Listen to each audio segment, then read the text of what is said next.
এয়া আকাশবাণী গুৱাহাটী পুৱাৰ আঞ্চলিক বাতৰি পঢ়িছো দলিত আছে প্ৰথমে আজিৰ প্ৰধান বাতৰিসমূহ হ'ল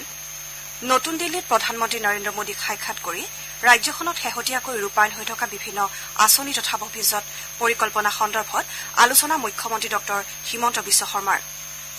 নামৰূপ সাৰ কাৰখানাৰ পুনৰুজ্জীৱিতকৰণৰ বাবে কেন্দ্ৰীয় চৰকাৰৰ 100 কোটি টকা মুকলি 20 ডিচেম্বৰৰ পৰা অসম বিধানসভাৰ শীতকালীন অধিৱেশন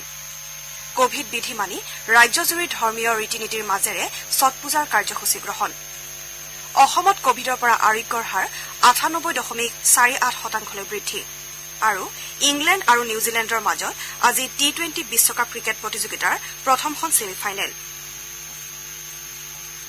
ভাৰতে কোভিড-19 প্ৰতিষেধকৰ 100 কোটিতকৈও অধিক পালি প্ৰদানেৰে ইতিহাস ৰচাৰ বাবে আকাশবাণীয়ে দেশৰ চিকিৎসক নাৰ্ছ আৰু আগশাৰীৰ কৰ্মীসকলৰ লগতে প্ৰতিষেধক গ্ৰহণ কৰি এই লক্ষ্যত উপনীত হোৱাটো সম্ভৱ কৰি তোলা জনসাধাৰণলৈ অভিবাদন জনাইছে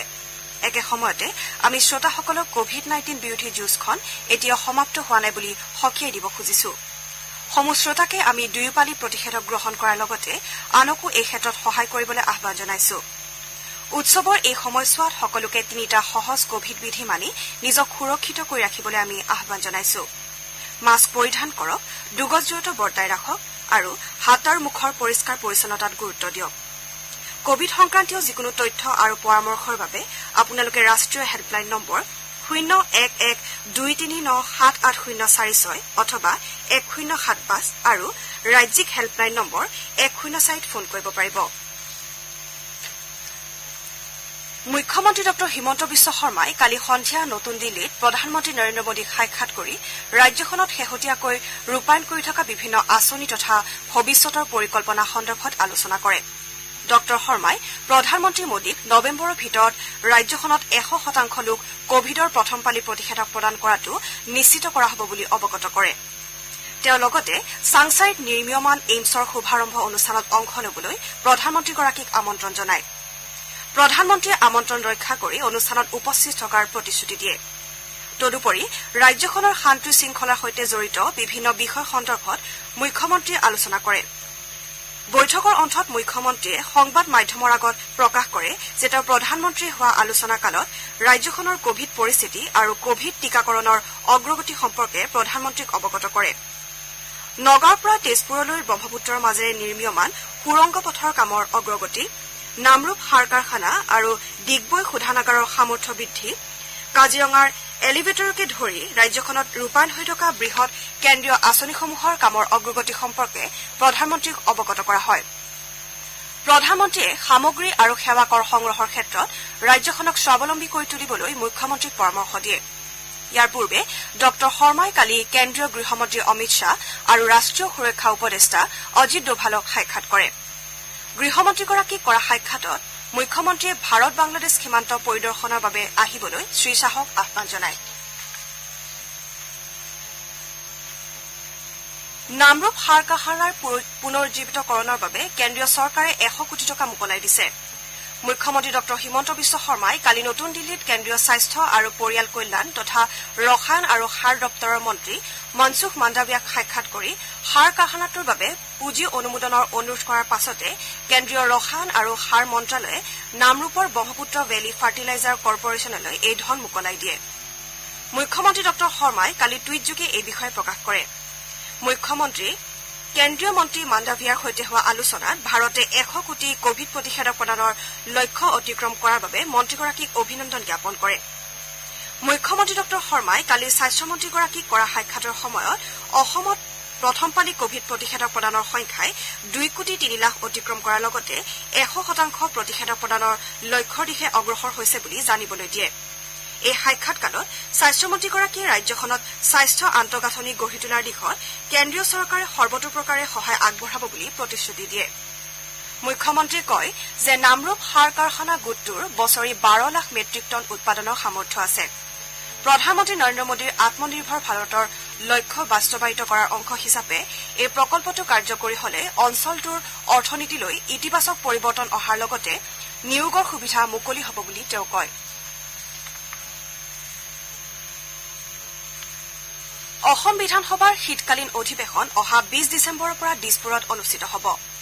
ৰাজ্যপাল অধ্যাপক জগদীশ মুখীয়ে এক অধিসূচনাযোগে এই অধিৱেশনৰ আহান জনাইছে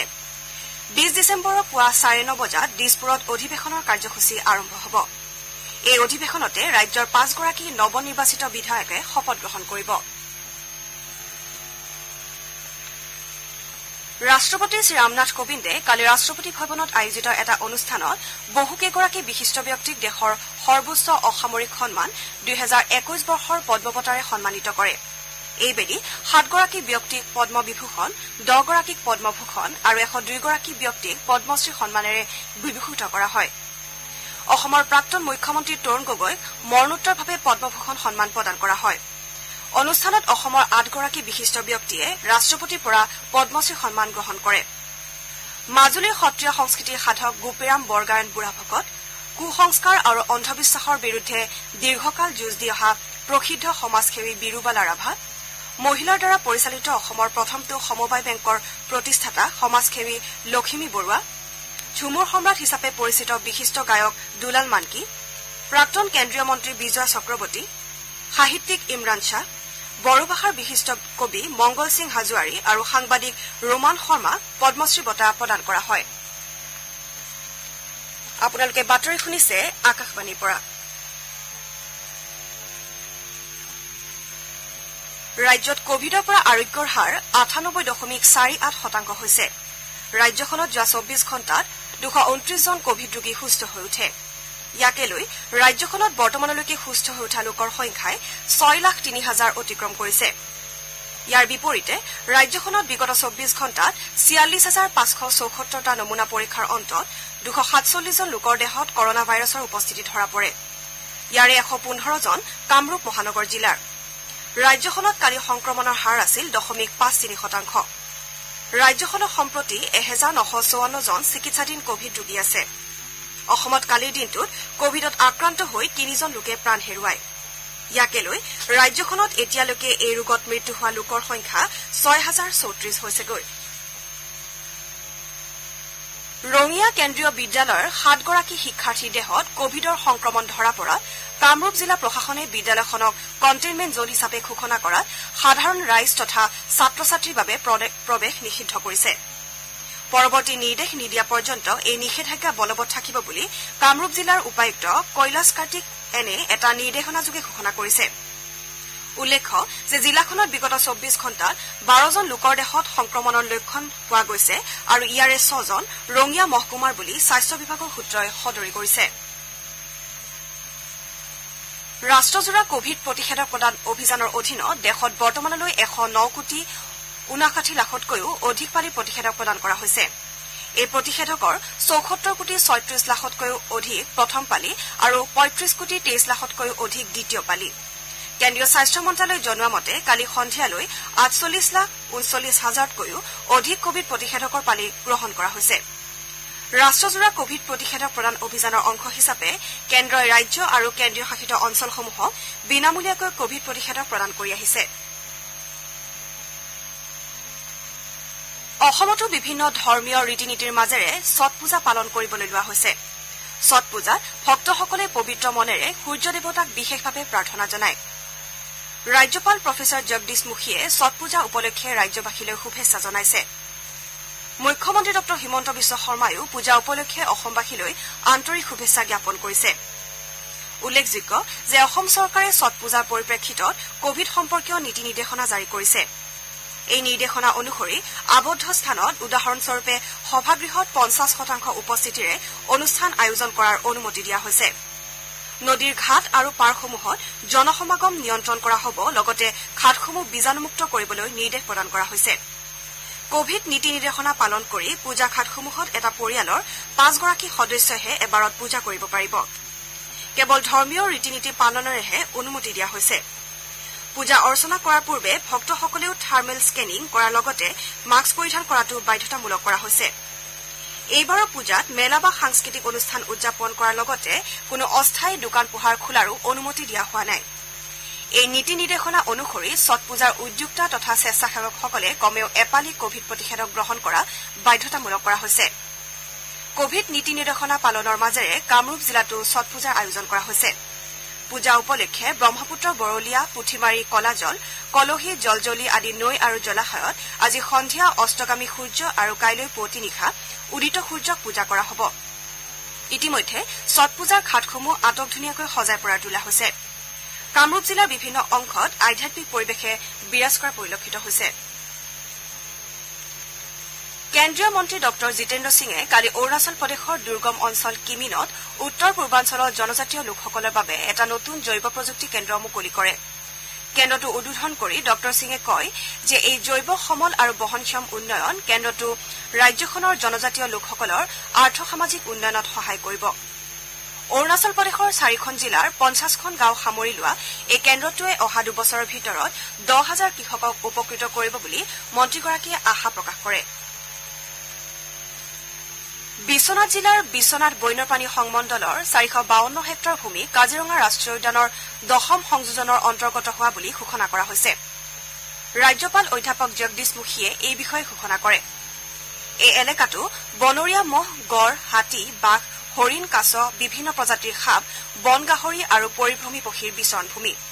ৰাজ্যপালগৰাকীয়ে বিশ্বনাথ জিলাৰ উপায়ুক্তক এই বনাঞ্চল এলেকা সন্দৰ্ভত বিভিন্ন তথ্য সংগ্ৰহ আৰু যাৱতীয় দিশসমূহ চালিজাৰি চোৱাৰ দায়িত্ব অৰ্পণ কৰিছিল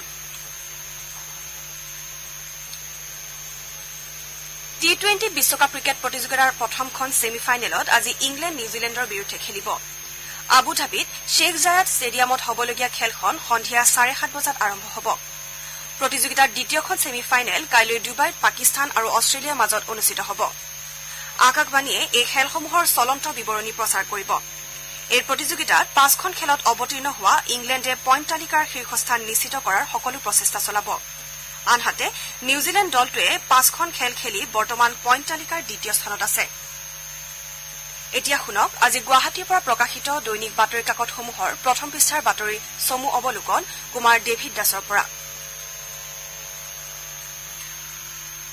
নিজ নিজ ক্ষেত্ৰসমূহত আগবঢ়োৱা অনবদ্য অৱদানৰ স্বীকৃতিস্বৰূপে অসমৰ 8গৰাকীকে ধৰি দেশৰ কেইবাগৰাকী বিশিষ্ট ব্যক্তিলৈ পদ্ম সন্মান আগবঢ়োৱা বাতৰিটো আজি গুৱাহাটীৰ পৰা প্ৰকাশিত প্ৰায়কেইখন বাতৰি কাকতে প্ৰথম পৃষ্ঠাৰ মুখ্য বাতৰিৰূপে প্ৰকাশ কৰিছে মুখ্যমন্ত্ৰী ডঃ হিমন্ত বিশ্ব শৰ্মাই নতুন দিল্লীত প্ৰধানমন্ত্ৰী নৰেন্দ্ৰ মোদী গৃহমন্ত্ৰী অমিত শ্বাহ কেন্দ্ৰীয় স্বাস্থ্যমন্ত্ৰী মনসুখ মাণ্ডাভিয়াক সাক্ষাৎ কৰি ৰাজ্যৰ ক্ষীপ্ৰ উন্নয়নৰ বাবে কেন্দ্ৰীয় চৰকাৰৰ সহযোগিতা কামনা কৰাৰ বাতৰি এটা দৈনিক জনভূমি দৈনিক অগ্ৰদূত দ্য চেণ্টিনেলকে ধৰি কেইবাখনো কাকতে আজি প্ৰথম পৃষ্ঠাত প্ৰকাশ কৰাৰ বিপৰীতে পঞ্চায়ত তথা গ্ৰাম উন্নয়ন বিভাগৰ বিত্তীয় খেলিমেলিৰ অভিযোগত নলবাৰীৰ বৰক্ষেত্ৰীৰ তদানীন্তন বিডিঅ নেকিবুৰ ৰহমান আৰু নলবাৰী জিলা পৰিষদৰ কাৰ্যবাহী অভিযন্তা শ্বাহজাহান আলী আহমেদক চাকৰিৰ পৰা নিলম্বন কৰাৰ বাতৰি এটা অসমীয়া প্ৰতিদিন নিয়মীয়া বাৰ্তাকে আদি কৰি কেইবাখনো কাকতে প্ৰথম পৃষ্ঠাত স্থান দিছে ৰাস মহোৎসৱত 10 বছৰ অনুৰ্ধৰ আৰু 65 বছৰ ঊৰ্ধৰ কোনো শিল্পীয়ে অভিনয় কৰিব নোৱাৰিব বুলি ৰাজ্যৰ দুৰ্যোগ ব্যৱস্থাপনা কৰ্তৃপক্ষই এছঅপি জাৰি কৰাৰ বাতৰি এটা আমাৰ অসম কাকতৰ লগতে দি আছাম ট্ৰিবিউন কাকতে প্ৰথম পৃষ্ঠাত স্থান দিয়াৰ বিপৰীতে কেইবাজনো কংগ্ৰেছী বিধায়কে বিজেপিত যোগদান কৰিবলৈ সাজু থকাৰ পৰিপ্ৰেক্ষিতত ৰাজ্যৰ কেইবাটাও সমষ্টিতে উপ নিৰ্বাচন অনুষ্ঠিত হোৱাটো নিশ্চিত বুলি মন্ত্ৰী পীয়ুষ হাজৰিকাই ঘোষণা কৰাৰ বাতৰি এটা অসমীয়া খবৰ কাকতে প্ৰথম পৃষ্ঠাত প্ৰকাশ কৰিছে আজি প্ৰকাশিত অন্যান্য বাতৰিসমূহৰ ভিতৰত আছে 20 ডিচেম্বৰৰ পৰা অসম বিধানসভাৰ শীতকালীন অধিৱেশন আৰম্ভ নামৰূপ সাৰ কাৰখানালৈ কেন্দ্ৰৰ 100 কোটি টকাৰ অনুদান মিজো ভাষা জনা লোককহে মুখ্য সচিব হিচাপে নিযুক্তি দিবলৈ কেন্দ্ৰক মিজোৰামৰ মুখ্যমন্ত্ৰী জোৰামথাংগাৰ আবেদন ইত্যাদি এয়া আছিল আজি গুৱাহাটীৰ পৰা প্ৰকাশিত বাতৰি কাকতসমূহৰ প্ৰথম পৃষ্ঠাৰ বাতৰিৰ চমু অৱলোকন ধন্যবাদ ডেভিড বাতৰি শেষ কৰাৰ পূৰ্বে প্ৰধান বাতৰিকেইটা পুনৰ এবাৰ পঢ়ি দিছো নতুন দিল্লীত প্ৰধানমন্ত্ৰী নৰেন্দ্ৰ মোদীক সাক্ষাৎ কৰি ৰাজ্যখনত শেহতীয়াকৈ ৰূপায়ণ হৈ থকা বিভিন্ন আঁচনি তথা ভৱিষ্যৎ পৰিকল্পনা সন্দৰ্ভত আলোচনা মুখ্যমন্ত্ৰী ডঃ হিমন্ত বিশ্ব শৰ্মাৰ নামৰূপ সাৰ কাৰখানাৰ পুনৰুজ্জীৱিতকৰণৰ বাবে কেন্দ্ৰীয় চৰকাৰৰ 100 কোটি টকা মুকলি 20 ডিচেম্বৰৰ পৰা অসম বিধানসভাৰ শীতকালীন অধিৱেশন কোভিড বিধি মানি ৰাজ্যজুৰি ধৰ্মীয় ৰীতি নীতিৰ মাজেৰে ছট পূজাৰ কাৰ্যসূচী গ্ৰহণ অসমত কোভিডৰ পৰা আৰোগ্যৰ হাৰ 98.48% বৃদ্ধি আৰু ইংলেণ্ড আৰু নিউজিলেণ্ডৰ মাজত আজি টি-20 বিশ্বকাপ ক্ৰিকেট প্ৰতিযোগিতাৰ প্ৰথমখন ছেমি ফাইনেল পুৱা আঞ্চলিক বাতৰি ইমানতে শেষ হ'ল